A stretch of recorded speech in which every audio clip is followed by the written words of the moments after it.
Breaking a promise is one of the biggest mistakes you can make.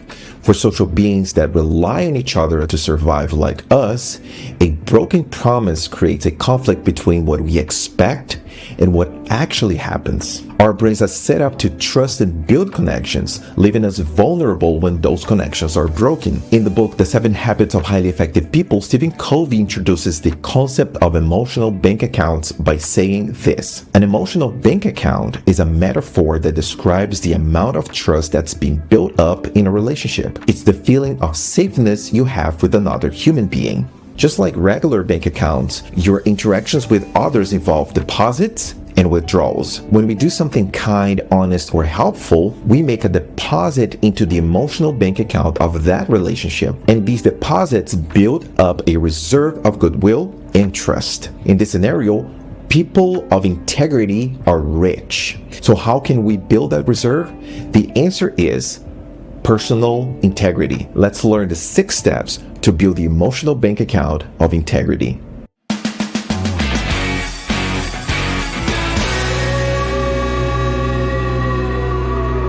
The first step to build a rich emotional bank account is understanding the individual. Listening to others, we intend to understand, not reply. When we listen with the intent to reply, we impose our script into other people's lives. Whatever matters to us is embedded in that response. That's an unconscious attempt to be understood. We're using the other person's exposure of the situation to explore our own insecurities, turning the conversation about us while we cover ourselves with the mantle of empathy. The first thing you need to do to be able to listen with the intent to understand instead of reply is to ask questions. Questions will keep the exploration in the field of the other person's interest and perspective. It will help them exercise their thoughts about the matter, expose their vulnerability, and update their script. You're not helping or adding value to their perspective because you think you know the answers.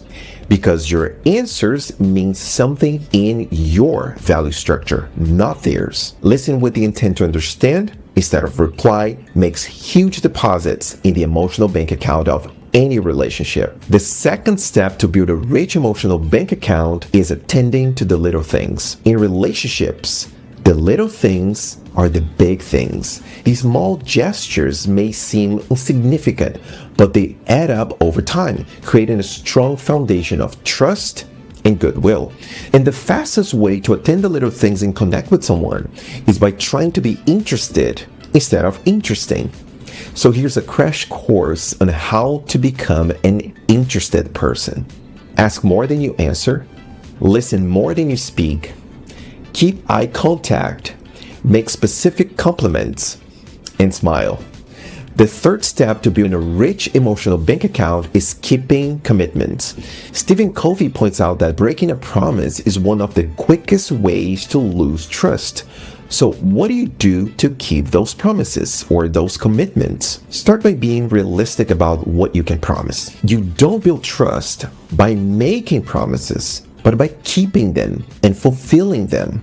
People won't be able to hear what you say if your actions are speaking louder in the opposite direction of your words. That happens because we don't see the world.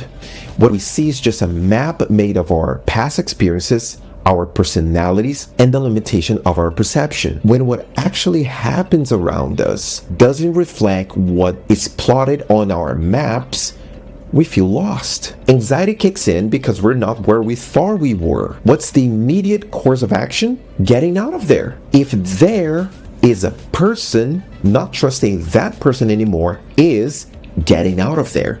The fourth step to building a rich emotional bank account is clarifying expectations. And the most effective way to clarify expectations is by setting clear expectations, so you don't have to clarify them when a problem emerges. One of the worst case scenarios is when you spend time and energy on fulfilling a promise that has nothing to do with what the other person expects.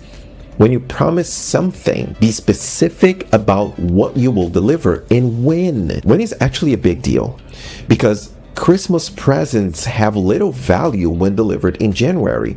It's always a good idea not to assume anything. Ask questions and listen to others' expectations. Make sure you understand their needs and exactly what they expect from you. Touch base with people involved to make sure that everyone is still on the same page. The fifth step to building a rich emotional bank account is showing personal integrity. But what is integrity? Consider these three elements as fundamental parts of the image you project in the world: what you say, what you do, and what you believe. Now, imagine that these elements that project your image and give the world the means to have an opinion about you live in different spaces. What you say lives in one place, what you do lives in another, and what you believe lives apart from both. Integrity is the opposite situation. It's when what you say, do, and believe live in the same realm of possibilities.